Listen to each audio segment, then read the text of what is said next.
joined this administration, headed by Honorable Jawalilik Mafia. There is a major renovation ongoing.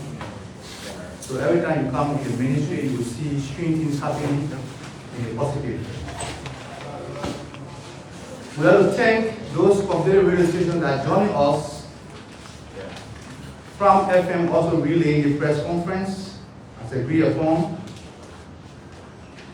Today, the press briefing will be presided over by the Deputy Minister for Press and Public Affairs, the Deputy Spokesperson of the government, Honorable Daniel Samuel.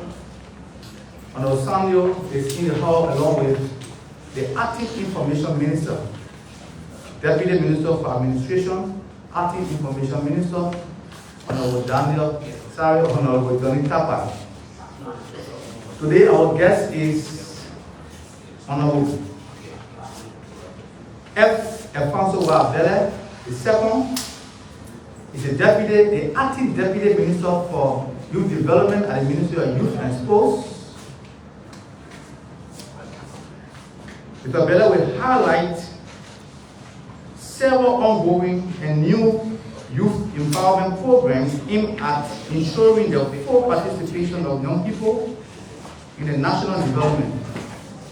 These include, but not limited to, the following: the Roadside Brushing Project engaging 700 youth.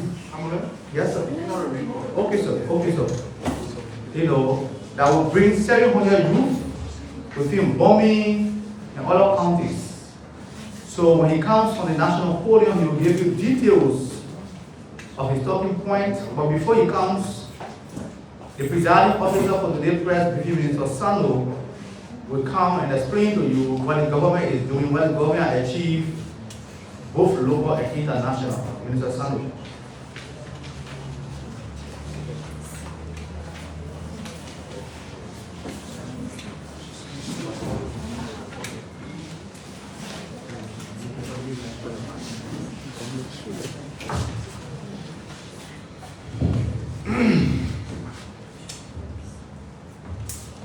Good afternoon, everybody. Good afternoon. So they say we are there, but I can speak on post to you.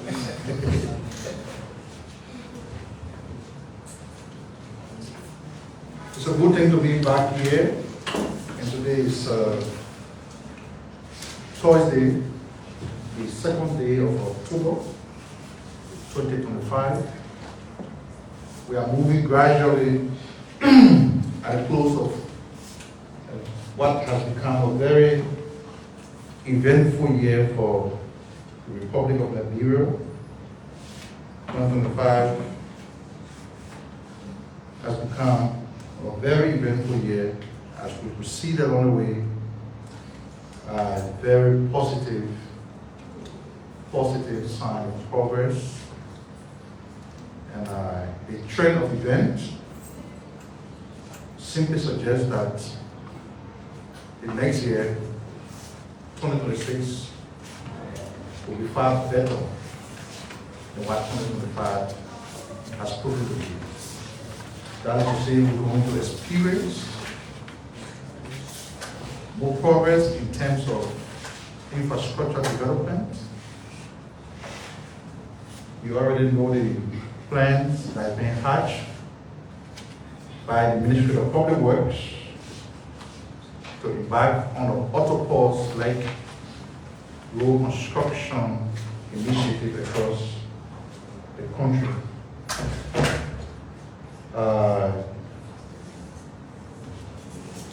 And so we are happy to be back here today, starting a new month of October with optimism and the energy, giving God thanks and appreciation for the gift of life, to be healthy, and to have the energy, the fortitude, the courage to be behind this microphone speaking to the nation on behalf of the government of Liberia. I'd like to start by giving due recognition to the IT Minister, Johnny Tapa. He's here steering the affairs of the ministry in close consultation with Minister Jerome Pia, who's also out there making representation on behalf of the ministry. Other members of the senior management team here, I want to welcome you to this edition of the MICAT regular press briefing. I want to welcome all of our compatriots in radio land, those who are following via the social media feeds. All of you, I want to welcome you to the MICAT regular press briefing. We have a very young and energetic guest of the year, Honorable Alfonso Bella, the Acting Minister for Youth Development. He's new on the job, but sometimes people have the tendency to hit the ground running, because when you know what you are doing, you can hit the ground running because the plans, the ideas are already in the making before you assume that role. So I think he took office formally last week, right? Today he's here to lay out what the government of Liberia is doing as far as youth development is concerned, and some of the short-term intervention that the government will make. He's here to enumerate on those. He will also take questions from you. He's not new to the media. He's very combative, but I'm sure he comes today to speak on policy issues. So we'll keep it that way.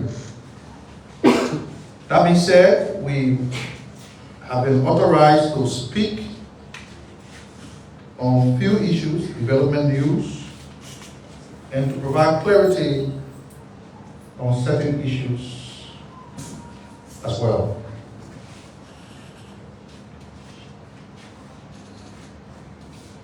We are following development from the Ministry of Finance and Development Planning, and they have announced that the International Monetary Fund, the Executive Board of the International Monetary Fund, that is the IMF, has approved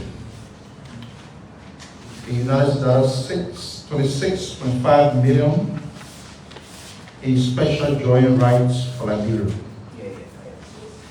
The IMF Executive Board decision followed the completion of the Article 4 consultation and successful second review of Liberia's Extended Credit Facility Agreement. The Executive Board of the IMF on Wednesday, October 1st, 2025, made a decision immediately disbursing the $26.5 million, or about $19.3 million, in special drawing rights SDR to Liberia. The IMF board decision followed the completion of the Article 4 consultation and second review of the Extended Credit Facility Agreement for the country. The Extended Credit Facility Agreement is a 40-month program approved by the IMF board on September 25, 2024. Disbursement on the ECF program was needed to bolster the Central Bank of Liberia's reserve to help maintain overall macroeconomic stability. The latest disbursement brings total disbursement thus far on the Extended Credit Facility arrangement to US $79.4 million, or SDR 57.9 million. Following the board decision, the IMF said the decision was based on the following positive steps taken by the government of Liberia so far. They note that the government has made notable progress in implementing sound macroeconomic policy and key structural reforms in the first year of the fund-supported program. The government also taking measures to reduce large fiscal deficits, mitigate debt vulnerabilities, and strengthen foreign exchange reserves have all yielded encouraging results according to the IMF.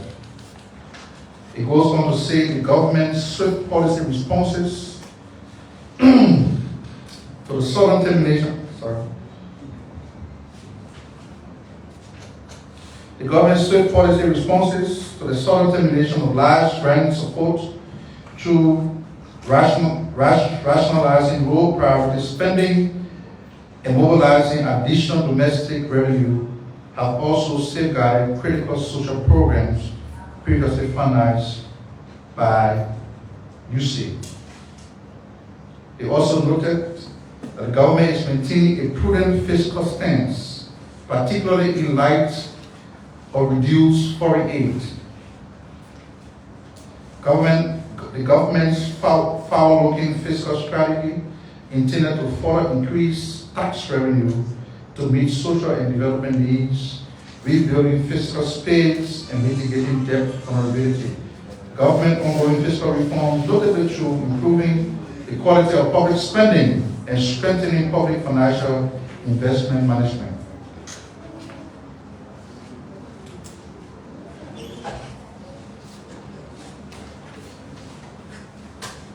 The Ministry of Finance notes that the performance on the Extended Credit Facility Agreement puts Liberia firmly back on track to positively benefit from the second additional support in 2026 under the IMF Resilience Sustainability Facility, the RSF, which provides funding to qualifying countries to improve their resilience and adaptation to climate-related vulnerabilities.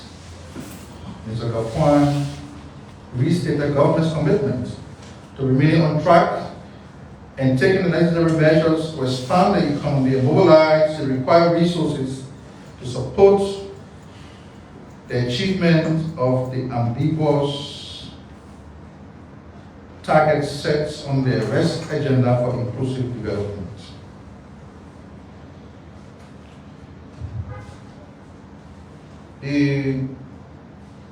We have to clarify before going forward that the Liberia National Police has followed an individual who is accused of committing the crime of rape. And as usual, we see people jumping to conclusions that, oh, what become of the other men who were accused of rape? You haven't arrested him yet. Is it because he was deputy minister when he committed a crime and everything? So we have reached out to the LFP. We have to say this thing before people try to misinterpret the position and action of the government with the goal of buying the public sentiment. So they said to us that the public should understand that the facts and circumstances in all the cases cannot be the same. In some cases, a suspect can be immediately placed at the scene of the crime, meaning the evidence is available right away. In other cases, the suspect cannot be immediately linked to the crime scene, and therefore, it will require further investigation,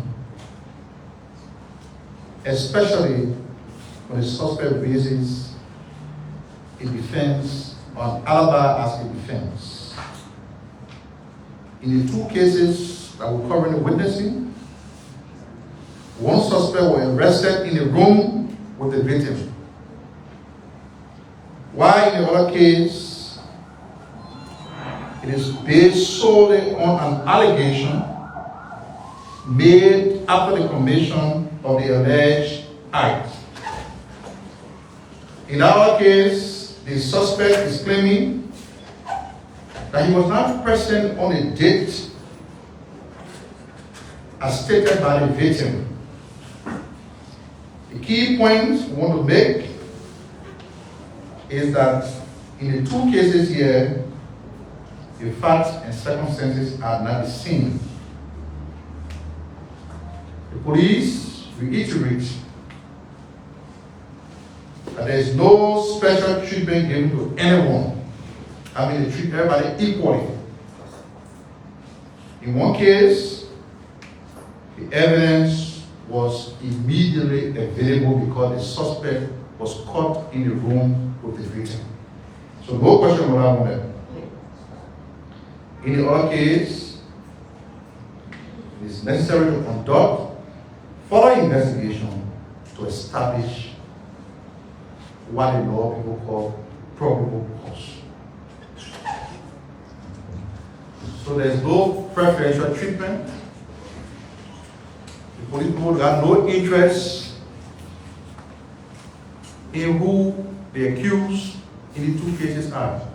The only interest is to investigate, and when probable cause is established, they carry to court.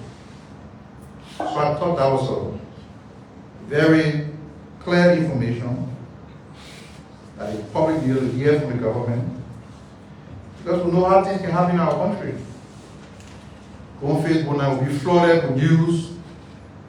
Oh, they arrested one person, they lead another person because the person got linked to government. In fact, that is the reason why the president didn't delay in taking the administrative decision that he took. Some people were claiming that all the men are deputy ministers, so he got some immunity. They treated him with preferential treatment, this and that. The president suspended him. And if you ever doubt, like we all come back, the men will replace him at 1 year.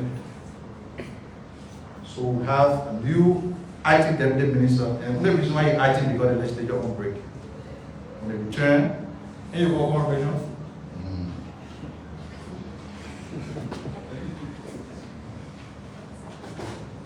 The Ministry of Agriculture has announced the conclusion of a 3-day assessment mission with a group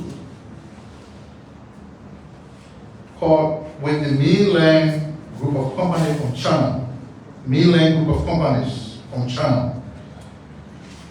Marking progress in preparation for the group's planned $100 million USD investment in Liberia's agricultural sector. Mainland Group, we have to add, already operates in several agro-industrial facilities across Africa, including 5 factories in Cote d'Ivoire, with an annual rubber production of 450,000 tons, and similar ventures in Tanzania, Malawi, Uganda, Zambia, and Mozambique. The group entry into Liberia will bring valuable expertise to drive agro-industrialization, create jobs, expand markets, and strengthen national food security. This investment represents a major step forward in achieving the Liberia Feed Yourself agenda. With modern processing plants, better storage facility, and improved trade infrastructure, we are certain that Liberia is now on the path of enhancing food security and building a sustainable, self-reliant agricultural sector. The mainland group delegation this week to our former district, Brown County, where land has been secured for a modern rice processing factory in Magidi County, where several hectares of land have been allocated for the establishment of a cassava starch processing plant. The investment package was first announced in August 2025 by Mainland Group's Chief Executive Officer, Mr. Zhu Qing, during a working visit to Liberia. It includes the construction of rice and cassava processing plants, the development of a sugar refinery supported by sugarcane plantations, the building of warehouses and logistics hubs near ports, and the expansion of shipping facilities to strengthen agriculture trade. These projects are expected to raise farmers' income by 20 to 30%, direct benefit more than 150,000 farmers within 5 years, to create thousands of jobs and reduce Liberia's reliance on imported food staples. Again, we go. When the president went to China last year, there were people asking, well, what did the president bring back? Everything that was announced, nothing has happened. And as a government, we said that we'll go to these international conferences or meetings. Commitments are made, there has to be follow-up, regular follow-ups. And with the commitment of these international friends, come here and invest in Liberia, is coming or becoming a reality by the day. 100 billion USD investment in agriculture sector. Create thousands of jobs. Increase farmer incomes from 20 to 30%. Benefit more than 150,000 farmers across the country. This is a massive boost for the agriculture sector. So, to the doubting Thomases who have been asking, you got your answer now. And there are more foreign companies that will come to Liberia. They will come. It is only a matter of time.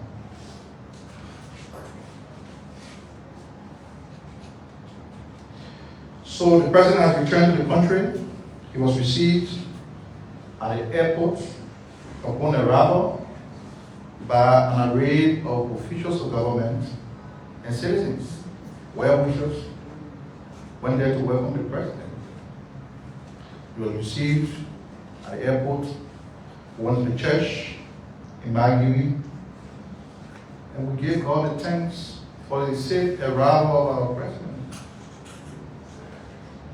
To fly these days, there are a lot of things involved. So when the leader of the country travels and returns safely, we can't help but to give praises to God, for whom all blessing flows. So, but following the diaspora conference, there are plans to still remain engaged with our compatriots who are in the diaspora. And diaspora in this context is not just about America. Liberians who reside in other parts of the world, Canada, Australia, Europe, you just name it. So the government of Liberia, following the conclusion of the 3-day Diaspora Engagement Conference, which was held in Washington, D.C., is pleased to announce the holding of the year of return of Liberian diaspora in December of this year. During the event in December, several African Americans and Liberians from other parts of the world will be granted. During the event in December of this year, Liberians from all around the world were assembled here.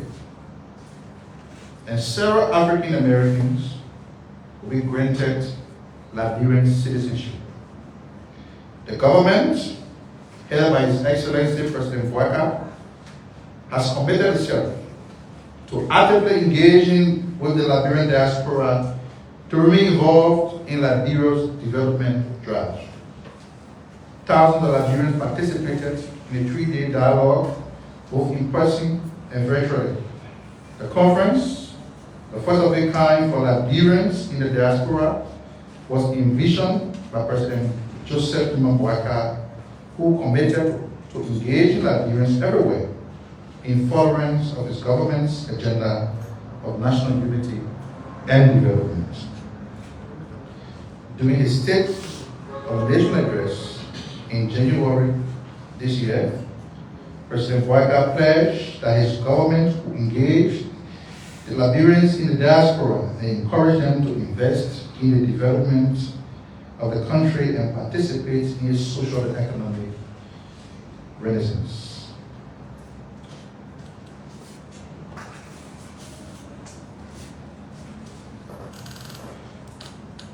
Liberia is also to host West African health organizations from across West Africa.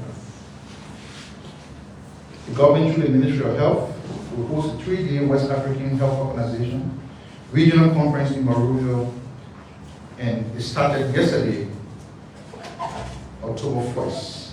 The conference, involving 2 ECOWAS member states, is meant to review health cooperation and strengthen collaboration on emergency response. It will also review current health initiatives, evaluate ongoing programs and their effectiveness across ECOWAS countries, and address barriers such as funding, infrastructure, communication challenges, among others. Participating countries include Liberia, Sierra Leone, Benin, Nigeria, Senegal, Ghana, Togo, the Gambia, Cote d'Ivoire, and Cabo Verde. At the conclusion of the conference, participants are expected to develop practical strategies to enhance collective health security across the ECOWAS region.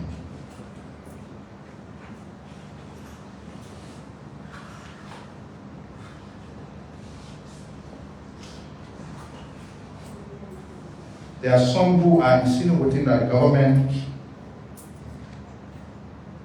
is targeting private business people or is muzzling petroleum importers.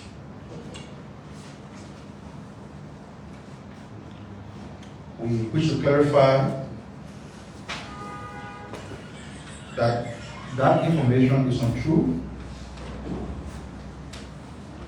and the Liberia Petroleum Refining Company, the LPRC,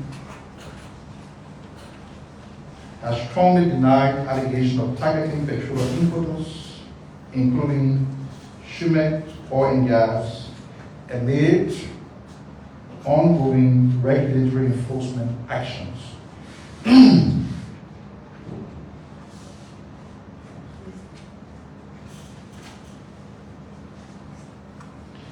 The LPRC notes that it is strictly out of its regulatory enforcement function within the scope of the LPRC responsibility to regulate the petroleum sector to ensure order, transparency, and compliance with Liberian laws. The LPRC confirmed that the Shimek terminal was temporarily closed but reopened the same day after the company agreed to comply with LPRC monitoring protocols. Not only Shimek, but also Comex was affected. By the temporary closure, Comex quickly complied and was reopened after its assurances to always comply with the LPRC inspectors. It is a right of the LPRC to monitor the inflows and outflows of products. It is about ensuring that everyone in the sector is in compliance.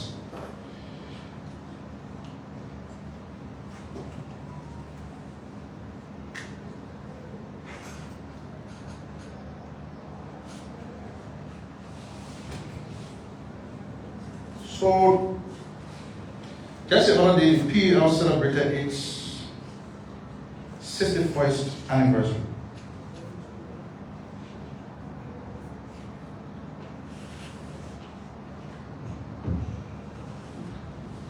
PEL celebrated its 61st anniversary, and as a government, we have been very cooperative with the President of Liberia, even during the period of the crisis that affected, the leadership crisis that affected the union for close to 2 years. And so PR team with the ministry worked with them, making sure that the elections that were held, bringing new leadership, and everything we've been very cooperative. On the eve of the anniversary, we unveiled this platform to the PEL. The president was here. He made a few remarks, and everybody will assume that the relationship between the government and PEL is cordial. or the PUL president gave the address at the event, he made some erroneous claims. Some claims that are unfounded, baseless, and distorted. I will not go on to reiterate what he said, but I will reaffirm the position of the government on press freedom, freedom of the press, and civil liberty. As a government, we have consistently ensured that a free space is created for all media entities. Even those who do not agree with the government, even those who hold strong opinion about the actions of the government, we have opened our doors to them. There has been no instance where the government has sanctioned arbitrary action against any media entity. Least to say an individual or a reporter.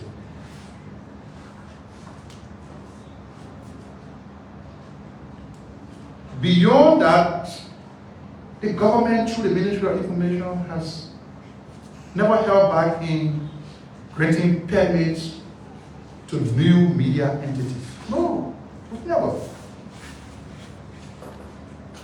Minister Pierre is not here, but when I came here as Deputy Minister for Technical Services, every day there were dossiers or files left on my desks from MICAT, including requests for opening new media entities. Those requests will be processed, forwarded to the Minister as is required by our internal policy. The Minister will sign those permits and issue them out to individuals, the applicants. Nobody has attempted to stifle the press. The government has never. So for the press union leader to have made those outrageous and alleged allegations against the government,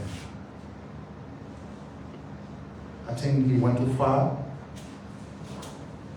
I can understand that he comes to the job with a lot of exuberance, but sometimes it's just good to take it easy.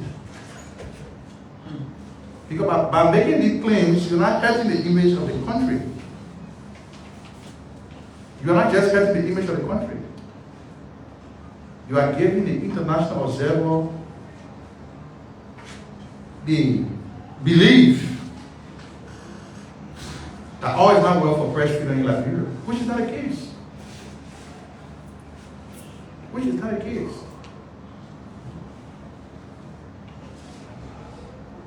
This is 1900 administration. Can you enumerate any instance of violence against journalists that are sponsored by the government, as opposed to tampers where government will go and shut down radio stations, seize transmitter, seize equipment, and carry to the police, the police will seize them? None of those instances have ever happened under the watch of his leadership of President Buhari.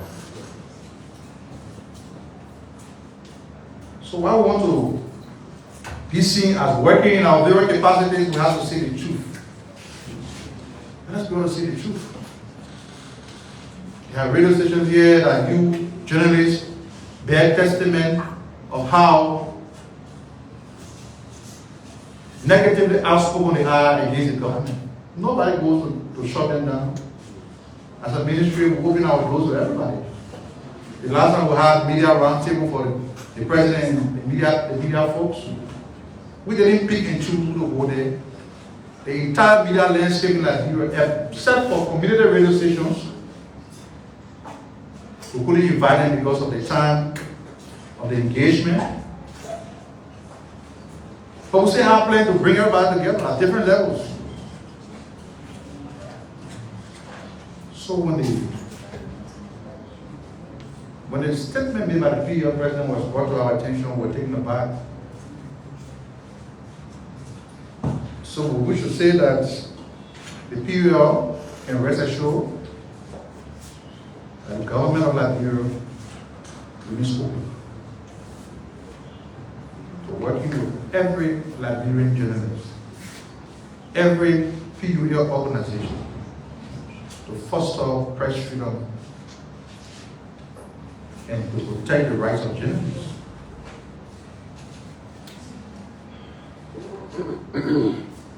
As a leader of the PUL, we expect the president to be able to kind of identify areas where the PUL is lagging behind.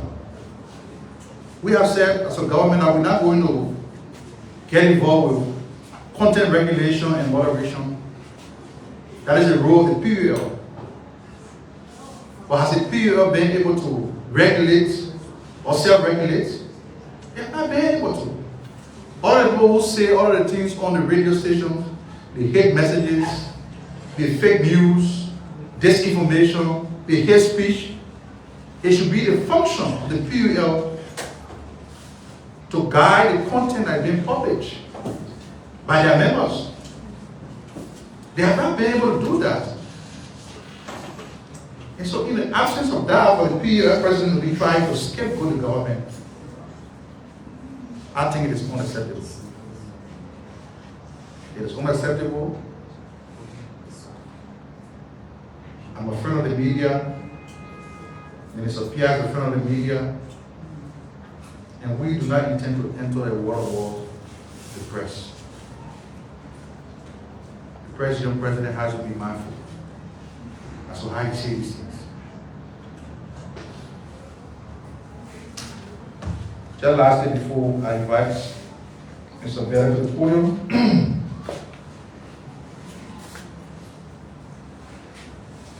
the government is working to attracting more foreign investment, foreign direct investment to the country.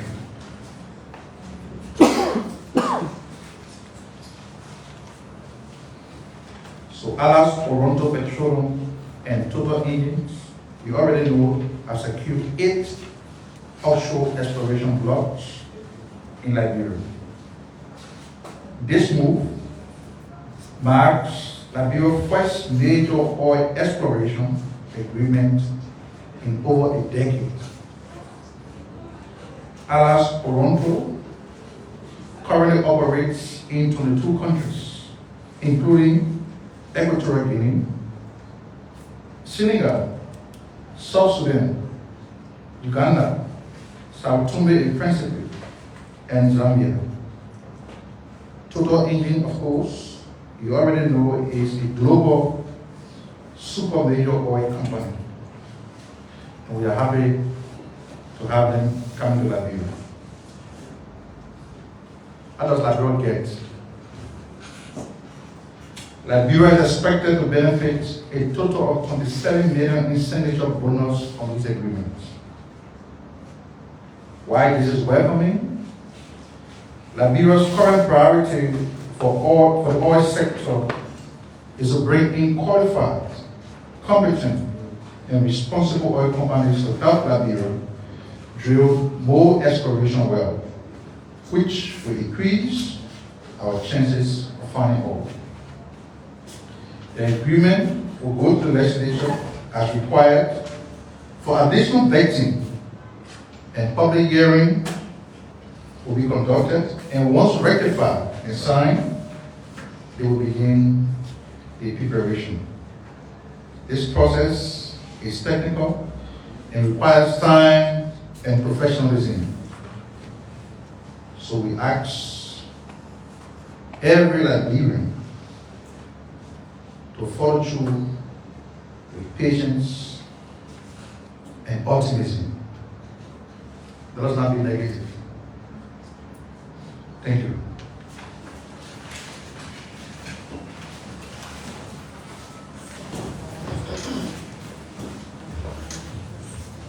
Is that better? Yes, I didn't the height.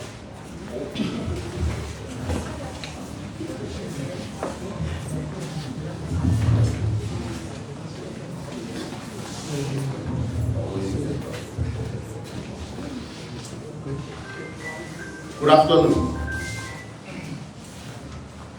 To Acting Minister, Minister of Information, Cultural Affairs and Tourism, Deputy Minister Daniel Sino, the entire family of the Ministry of Information, Cultural Affairs and Tourism, members of the 4 estates, ladies and gentlemen.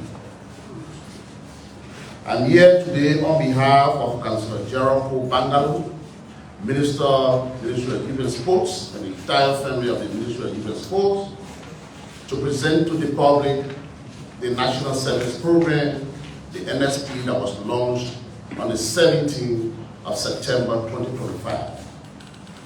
The National Service Program is a program developed by the Ministry of Youth and Sports and the Ministry of Finance and Development Planning through the national budget to provide services to young people.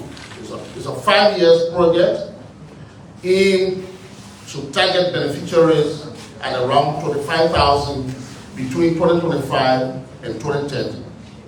The plan has in 8 possession about 8 components that we will detail here for the sake of the public.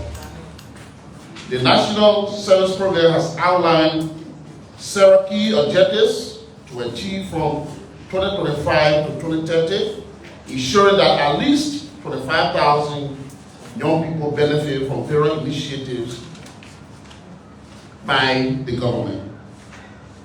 Component 1 is a roadside brushing, which engaged about 700 young people in Bombing, Lofa, Bassa, Maggie, and Baku. Component 2 is to provide tutorial services to white students. When we look at the statistics and data coming from the West African Examination Council office in Monrovia, this year report is not too favorable because of some of the failures in counties like River G, Bapolu, Lofa, Grand Crew, and Maryland. So in the NSP, we decided to work with the YS office, the Ministry of Education, to provide tutorial for about 20,000 students across these counties mentioned. Besides providing tutorial, we also will provide jobs for about 150 teachers who will be recruited, trained to provide services to the WISE students for 3 months. We intend to start the project by March of 2026 because WISE is always in June. So the tutorial will be for March, April, and May. And our goal at the end of the project is to see that the results from WISE 2026 will be better as compared to 2025. Component 3 is a small-scale grants. This component is actually for the small market people who do the waterside market, the co-op market, and other small scales. So we intend to deal with 300 young people in Masurado, in Bassa, Grandida, Lofa, and Bond County. Each of them will benefit at least $300 over the period of 2 months. $150 for the first month, and after evaluation, we give the other $150 to be able to help those for improving their businesses. Component 4 is a cadet program. This program aims at benefiting 230 young people across 6 counties: Masurado, Ball, Nimba, River G, River Cess, Grand Bassa, and Sino. And the project is for 3 months. The 3 months, each beneficiary will be benefited at least $150 per month. It means over the 3 months period, each beneficiary will have $450. But that is not our target. Our target is to ensure that we recruit, deploy young people at various institutions of government and concession. And at the end of the day, they will be mentored. Some of them will be absorbed into the workforce of the country. And that is our main target. Component 5, youth literacy. Within the Ministry of Youth and Sports, there is a department called Youth Literacy. In this NSP project, we intend to pilot a 2 backbone, and the target beneficiaries are about 100 persons. Besides the target beneficiaries who are going to learn phonics and argumenters, we also going to employ about 50 persons who will provide the services to the people for the period of 6 months. So the 50 persons, they will get money in their pockets at the end of the month for the 6-month period, but the 100 persons are going to learn. And in the learning process, we're going to provide feeding, we're going to provide uniform for everybody. And at the end of the process, we're going to give them a certificate and evaluate them for another cohort. Component 6, the National Service Corps. We intend to partner with the Ministry of Commerce, the UNDP, to be able to develop a process that will mentor most of our young people. And in this project, we intend to deal with 500 persons recruited from various universities and colleges across the country for a period of 6 months. Component 7, called the Presidential Back to School Initiative. This project is squarely for Monrovia, and we intend to target about 1,000 school-going kids, provide them educational material, inclusive of book bags, copybooks, pen, pencils, eraser, scientific calculation, and etc. The schools are already being identified, and this project will kick off by Monday. By Monday, we invite the media to join the team at the Ministry of Youth and Sport to do the distribution in District 2, District 5, District 6, District 8, District 10, District 11, District 12, and District 13. Component 8. This is squarely for the promotion of the arrest agenda. And we're going to work with the Ministry of Information, Cultural Affairs, and Tourism to be able to recruit young people through the community radio stations across the country to provide courage on government's project across the country. You know, in infrastructure, it's in education, in the health sector, or the youth development program. So we'll work with the Ministry of Information, Cultural Affairs, and Tourism to recruit community radio stations. The media will get involved so that they can be able to provide coverage. Not only to praise the government, but to provide real information about government's projects in the counties, in the districts, so that the Liberians, home and abroad, can know exactly some of the projects that have been tailored by the Joseph Jima Boaka government. So these are the components that we're running through the National Service Program, and it's a government-sponsored program. The program, the cost for the program is a $1 million project, and we are working with the Ministry of Finance and Development Planning to be able to add more money to the budget for next year, because our target is within 5 years to be able to take care of 5,000 young people. You can do all the projects. You can bring the electricity, you can share for money tonight, you can do the road from here to River T. When the young people are idle, they go to school, after school, nothing to do, and no money in people's pocket, the development will not mean well for our people. So the Ministry of Youth and Sport and the Ministry of Finance thought it wise to ensure that while the projects are going on, infrastructure-wise, we need to put money in people's pocket. We need to mentor young people so they too can take the stage at the appropriate time. To the media and to the Ministry of Information family, we want to say thank you for providing us the platform to outline the programs and components within the National Service Program. At this point, we will take questions.